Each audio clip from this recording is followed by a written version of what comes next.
Dear friends, ನಮ್ಮ ದೇಶದ ಸಂಸ್ಕೃತಿಯನ್ನ ಇಡೀ ಜಗತ್ತಿಗೆ ತಿಳಿಸುವ ಒಂದು ಬಿಗ್ ರೀಸನ್ ಇದ್ದದಕ್ಕೋಸ್ಕರವೇ ಸ್ವಾಮಿ ವಿವೇಕಾನಂದರ ಜನನವಾಗಿತ್ತು.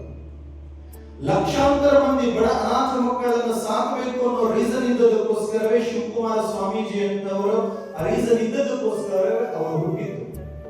ಎಂಜಿನಿಯರಿಂಗ್ ಫೀಲ್ಡ್ ನಲ್ಲಿ ಜಗತ್ತಿಗೆ ಏನಾದರೂ ಒಂದು ಕೊಡಬೇಕು ಅನ್ನೋ ಒಂದು ಕೊಡುಗೆ ಕೊಡಬೇಕು ಅನ್ನೋ ರೀಸನ್ ಇದ್ದದಕ್ಕೋಸ್ಕರವೇ ಡಾಕ್ಟರ್ ಸರ್ ಎಂ ವಿಶ್ವೇಶ್ವರಯ್ಯನವರು ಹುಟ್ಟಿದ್ದು. ಈ ದೇಶದ ಹಿಂದುಳಿದ ಜನರಿಗೆ ಅವರನ್ನು ಮೇಲಕ್ಕೆತ್ತಬೇಕು ಅನ್ನೋ ಒಂದು ಬಿಗ್ ರೀಸನ್ ಇದ್ದದಕ್ಕೋಸ್ಕರವೇ ಸಂವಿಧಾನ ಶಿಲ್ಪಿ ಡಾಕ್ಟರ್ BR ಅಂಬೇಡ್ಕರ್ ಅವರ ಜನನವಾಗಿದ್ದು. ಇಡೀ ಜಗತ್ತಿಗೆ ಭಾರತದ ಸೈನ್ಸ್ ಅಂಡ್ ಟೆಕ್ನಾಲಜಿಯ ತಾಕತ್ತನ್ನು ತಿಳಿಸಬೇಕು ಅನ್ನೋ ಒಂದು ಬಿಗ್ ರೀಸನ್ ಇದ್ದದಕ್ಕೋಸ್ಕರವೇ ನನ್ನ ಪ್ರೀತಿಯ ಗುರುಗಳಾದ ಡಾಕ್ಟರ್ APJ ಅಬ್ದುಲ್ ಕಲಾಂ ಅವರ ಜನನವಾಗಿದ್ದು. ಇದು ಕೇವಲ 4 ಎಕ್ಸಾಂಪಲ್ಸ್ ಅಷ್ಟೇ. ನನ್ನ ಹುಟ್ಟಿನ ಹಿಂದೆ, ನಿಮ್ಮ ಹುಟ್ಟಿನ ಹಿಂದೆ, ನಮ್ಮೆಲ್ಲರ ಹುಟ್ಟಿನ ಹಿಂದೆ ಒಂದು ರೀಸನ್ ಇದೆ. ಅದನ್ನ ತಿಳ್ಕೊಳ್ಳಿ. ಯಾಕಂದ್ರೆ PUC ಮುಗಿಸಿ ನೀವು ಯಾವ ಫೀಲ್ಡ್ ಎಂಟ್ರಿ ಕೊಡೋದಕ್ಕೆ ಬಂದಿದ್ದೀರಲ್ಲ, ಈ ಫೀಲ್ಡ್ ನಲ್ಲಿ ನಿಮ್ಮ ಎಂಟೈರ್ ಲೈಫ್ ಅನ್ನ ಲೀಡ್ ಮಾಡಬೇಕಾಗುತ್ತೆ. ಮತ್ತೆ ರಿಪೀಟ್ ಮಾಡ್ತಾ ಇದ್ದೇನೆ, ನೀವು PUC ನಂತರ ಡಿಗ್ರಿಗೆ ಯಾವ ಕೋರ್ಸ್ ಅನ್ನ ಆಯ್ಕೆ ಮಾಡಿಕೊಂಡು ಬಂದಿದ್ದೀರೋ ಆ ಕೋರ್ಸ್ ಮುಗಿದ ಮೇಲೆ, ಆ ಕೋರ್ಸಿನ ಮಾಸ್ಟರ್ಸ್ ಮುಗಿದ ಮೇಲೆ ಆ ಫೀಲ್ಡ್ ನಲ್ಲಿ ನೀವು ನಿಮ್ಮ ಲೈಫ್ ಅನ್ನ ಲೀಡ್ ಮಾಡಬೇಕಾಗುತ್ತೆ. ಆದ್ರೆ ಚೆನ್ನಾಗಿ ನೆನಪಿಟ್ಕೊಂಡಿರಿ, ನೀವು ನಿಮಗಿಷ್ಟವಾದ ಆ ಫೀಲ್ಡ್ ಗೆ ಎಂಟ್ರಿ ಕೊಡುವವರೆಗೂ ಮಾತ್ರ ಬೇರೆಯವರು ಹವಾ ಆಗಿರಬೇಕು.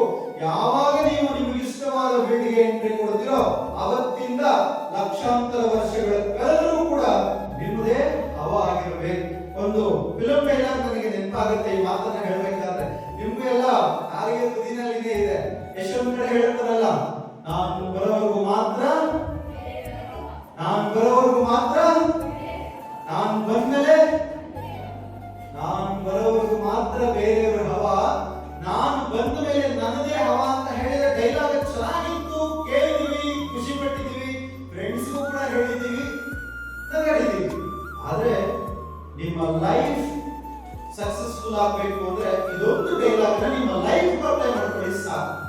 ಡಿಯರ್ ಫ್ರೆಂಡ್ಸ್, ಭಾರತದ ಆಧ್ಯಾತ್ಮಿಕ ಶಕ್ತಿಯನ್ನ ಜಗತ್ತಿಗೆ ತಿಳಿಸತಕ್ಕಂತ ತತ್ವಶಾಸ್ತ್ರದ ಫೀಲ್ಡ್ಗೆ ವಿವೇಕಾನಂದರ ಎಂಟ್ರಿ ಕೊಡುವವರೆಗೆ ಯಾರ ಹವಾ ಇತ್ತು ಬಿಡುತ್ತೋ ನನಗೆ ಗೊತ್ತಿಲ್ಲ.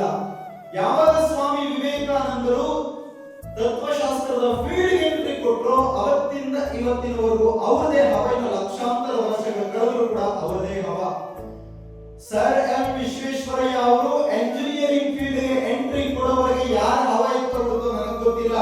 ಯಾವಾಗ ನಮ್ಮ ಸರ್ ಎಂ ವಿ ಅವರು ಎಂಜಿನಿಯರಿಂಗ್ ಫೀಲ್ಡ್ಗೆ ಎಂಟ್ರಿ ಕೊಟ್ಟರು ಅವತ್ತಿಂದ ಇವತ್ತಿನವರೆಗೆ ಅವರದೇ ಹವಾ. ಇನ್ನು ಲಕ್ಷಾಂತರ ವರ್ಷಗಳ ಕಳೆದರೂ ಕೂಡ ಅವರದೇ ಹವಾ. ಯಾಕಂದ್ರೆ ಇವತ್ತು ನ್ಯಾಷನಲ್ ಎಂಜಿನಿಯರ್ಸ್ ಡೇ ಅಂತ ಬಂದ ತಕ್ಷಣ ನಮಗೆ ನೆನಪಾಗ್ತಕ್ಕಂಥದ್ದು ಸರ್ ಎಂ ವಿಶ್ವೇಶ್ವರಯ್ಯ. ಕೋಟ್ಯಂತರ ಮಂದಿ ಎಂಜಿನಿಯರಿಂಗ್ ಕಾಲೇಜುಗಳಿಂದ ಓದ್ಕೊಂಡು ಆಚೆ ಬಂದಿದ್ದಾರೆ. ಯಾಕವ ಹೆಸರು ನಾವು ಎಂಜಿನಿಯರ್ಸ್ ಡೇ ಮಾಡೋದಿಲ್ಲ? ಅದು ಹವಾ ಮೇಂಟೈನ್ ಮಾಡೋದು. ಅಂದ್ರೆ ಸೈನ್ಸ್ ಅಂಡ್ ಟೆಕ್ನಾಲಜಿ ಫೀಲ್ಡ್ಗೆ ಅಬ್ದುಲ್ ಕಲಾಂ ಅವರು ಎಂಟ್ರಿ ಕೊಡೋವರೆಗೂ ಯಾರ ಹವಾ ಇತ್ತು ಬಿಡುತ್ತೆ ನನಗೆ ಗೊತ್ತಿಲ್ಲ. ಯಾವಾಗ ಅಬ್ದುಲ್ ಕಲಾಂ ಅವರು ಸೈನ್ಸ್ ಅಂಡ್ ಟೆಕ್ನಾಲಜಿ ಫೀಲ್ಡ್ಗೆ ಎಂಟ್ರಿ ಕೊಟ್ಟರು ಅವತ್ತಿಂದ ಇವತ್ತಿನವರೆಗೆ ಅವರದೇ ಹವಾ. ಇನ್ನು ಮುಂದೆ ಲಕ್ಷಾಂತರ ವರ್ಷಗಳ ಕಳೆದರೂ ಕೂಡ ಅವರದೇ ಹವಾ. ಹವಾ ಹೇಗಿರಬೇಕು, ಲೈಫ್ ಅಲ್ಲಿ ಹೇಗೆ ಹವಾ ಮೇಂಟೈನ್ ಮಾಡಬೇಕು ಅಂದ್ರೆ ಈ 4